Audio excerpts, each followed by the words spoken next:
নমস্কাৰ ছাত্ৰ ছাত্ৰীসকল ইকক চালে স্বাগতম জনাই মই জ্যোতি দাসে আৰম্ভ কৰিব ওলাইছো আজিৰ ভিডিঅ আজি আমি পঢ়িব ওলাইছো সপ্তম শ্ৰেণীৰ সমাজ বিচিত্ৰাৰ 2 নম্বৰ পাঠ বতৰ জলবায়ু আৰু ঋতুৰ পৰিৱৰ্তনৰ কৰ্মপুথিৰ প্ৰশ্নসমূহ ছাত্ৰ ছাত্ৰীসকল কৰ্মপুথিখন নিশ্চয় তোমালোকে পাইছা আজি আমি এই কৰ্মপুথিৰ দ্বিতীয় চেপ্টাৰত থকা প্ৰশ্নসমূহ আলোচনা কৰো আহা কৰ্মপুথিৰ প্ৰথম প্ৰশ্নটো আমাৰ দিছিলে যে তলত দিয়া বিকল্প কেইটাৰ পৰা 1 নম্বৰৰ পৰা 5 নম্বৰলৈকে শুদ্ধ উত্তৰটো বাছি উলিয়াই লিখিব দিছে গতিকে ছাত্ৰ ছাত্ৰীসকল প্ৰথম প্ৰশ্নটো আমাৰ কি দিছে অসমৰ আঞ্চলিক বতৰ বিজ্ঞান কেন্দ্ৰটো ডেশত অৱস্থিত আমাৰ বিকল্প কেইটা দিছে বৰঝাৰ দিছপুৰ খানাপাৰা আৰু আমবাৰীত গতিকে ইয়াৰে শুদ্ধ উত্তৰটো কি হ'ব পাৰে ইয়াৰে শুদ্ধ উত্তৰটো হ'ব বৰঝাৰ ঠিক আছে তাৰ পিছৰ প্ৰশ্নটো চাহাচোন বায়ুৰ চাপৰ একক হৈছে কি বায়ুৰ চাপৰ একক হৈছে সেন্টিমিটাৰ মিলিমিটাৰ মিলিবাৰ নে সেলসিয়াস গতিকে বায়ুৰ চাপৰ একক হৈছে কি মিলিবাৰ ঠিক আছে গ নম্বৰ অপচনটো হৈছে শুদ্ধ উত্তৰ সাগৰ পৃষ্ঠত বায়ুৰ চাপ আটাইতকৈ কি হয় কম হয়নে বেছি হয়নে মধ্যমীয়া হয়নে পাতল হয় গতিকে ইয়াৰে উত্তৰটো হ'ব কি বাৰু সাগৰ পৃষ্ঠত বায়ুৰ চাপ আটাইতকৈ বেছি হয়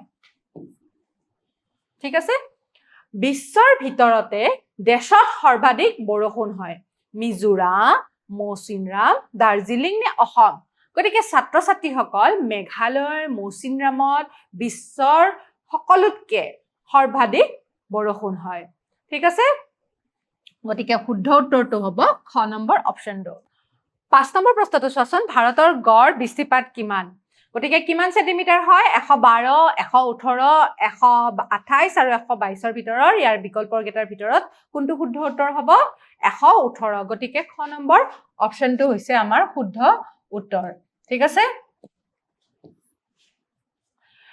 এতিয়া 6 নম্বৰ প্ৰশ্নত দিছে খেলিমেলিকৈ থকা আখৰ যুক্তাক্ষৰবোৰ সজাই শব্দ গঠন কৰি কাষৰ বাকচত লিখিব দিছে গতিকে আমাৰ ইয়াতে কেইটামান শব্দ দিয়া হৈছে এই শব্দকেইটা উলুটা পুলুটাকে দিয়া আছে এটা আমি সজাই লিখো আহা প্ৰথম শব্দটো হ'ব আমাৰ শৰৎকাল ঠিক আছে পিছৰ শব্দটো হ'ব আমাৰ মহাকৰ্ষণ তাৰ পিছৰ প্ৰশ্নটো হ'ব বৰদৈচিলা তাৰ পিছত হ'ব বায়ু প্ৰবাহ আৰু শেষত হ'ব চিৰ সেউজীয়া গতিকে ছাত্ৰ ছাত্ৰীসকল উত্তৰকেইটা আমি বিচাৰি পাইছো শৰৎকাল মহাকৰ্ষণ বৰদৈচিলা বায়ু প্ৰবাহ আৰু চিৰ সেউজীয়া এতিয়া আমি ক অংশৰ লগত খ অংশ মিলাও আহা বায়ুমণ্ডলৰ গৰম বা ঠাণ্ডাৰ পৰিমাপক কি বুলি কয় বায়ুমণ্ডলৰ গৰম বা ঠাণ্ডাৰ পৰিমাপক কি বুলি কোৱা হয় কোৱাচোন তোমালোকে শুদ্ধ উত্তৰটো ইয়াৰে শুদ্ধ উত্তৰটো হ'ব উষ্ণতা 30ৰ পৰা 50 বছৰ বতৰৰ গড় অৱস্থা কোনটো হ'ব জানানে এইটো হ'ব জলবায়ু তাপমানৰ একক কি হয় তাপমানৰ একক হৈছে সেলসিয়াস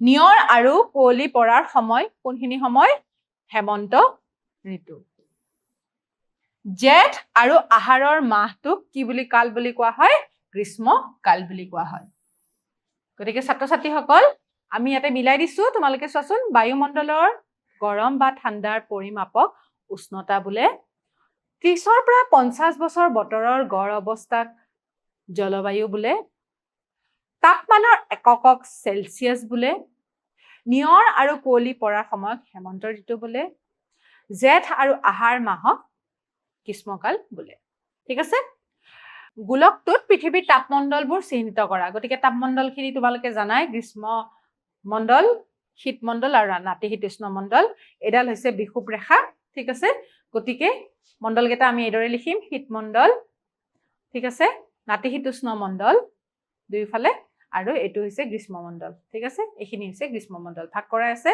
শীত মণ্ডল নাতিশীতোষ্ণ মণ্ডল আৰু গ্ৰীষ্ম মণ্ডল ঠিক আছে দক্ষিণ পশ্চিম মৌচুমীয় বায়ু আৰু উত্তৰ পূব মৌচুমীয় বায়ুৰ অন্তৰ্গত ৰাজ্যবোৰ এখন তালিকা প্ৰস্তুত কৰা ঠিক আছে গতিকে দক্ষিণ পশ্চিম মৌচুমীয় বতাহ আমাৰ বলাৰ ফলত ক'ত ক'ত বৰষুণ হয় সেয়া আমি লিখিব পাৰো কেৰেলা গুজৰাট উৰিষ্যা মিজোৰাম মণিপুৰ অসম মেঘালয় ছিকিম অৰুণাচল দাৰ্জিলিং নাগালেণ্ড পশ্চিমবংগ গতিকে ছাত্ৰ ছাত্ৰীসকল ইয়াৰে উত্তৰকেইটা হৈছে এইকেইটা তোমালোকে লিখি ল'বা কেৰেলা গুজৰাট উৰিষ্যা মিজোৰাম মণিপুৰ অসম মেঘালয় ছিকিম দাৰ্জিলিং, অৰুণাচল, নাগালেণ্ড আৰু পশ্চিমবংগ।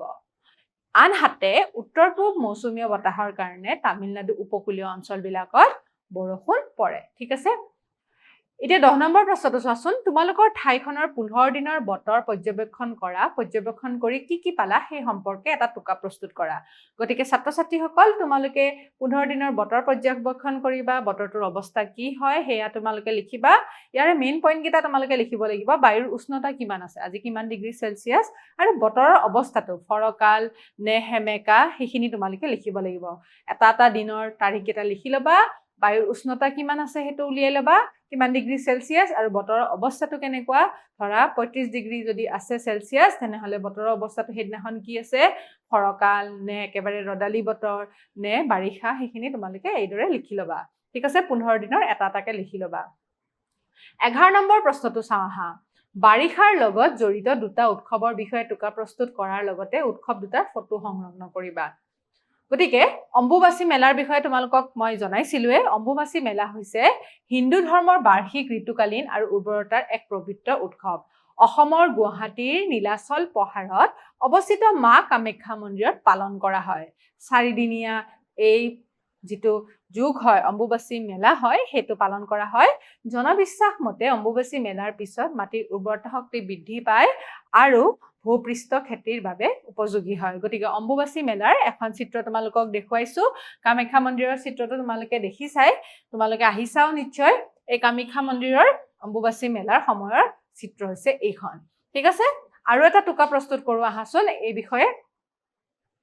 ড্ৰি উৎসৱ। গতিকে ছাত্ৰ-ছাত্ৰীসকল, ড্ৰি উৎসৱ কি জানানে? ড্ৰি উৎসৱ হৈছে অৰুণাচল প্ৰদেশত লোকসকলে আপাতানি যিখিনি জনগোষ্ঠীৰ লোক আছে তেওঁলোকে এই উৎসৱটো পালন কৰে। গতিকে ছাত্ৰ-ছাত্ৰীসকল, এই উৎসৱটোৰ চিত্ৰটো দিয়া হৈছে এইদৰে তেওঁলোকে উৎসৱটো পালন কৰে। আৰু সেইখিনি সময়ত কি কৰে চোৱাচোন। সেইখিনি সময়ত জুলাই মাহৰ 5 তাৰিখে পালন কৰা হয়। আৰু এই উৎসৱটো হৈছে উৎকৃষ্ট খেতি আৰু শস্যৰ সুৰক্ষাৰ কাৰণে পালন কৰা হয়।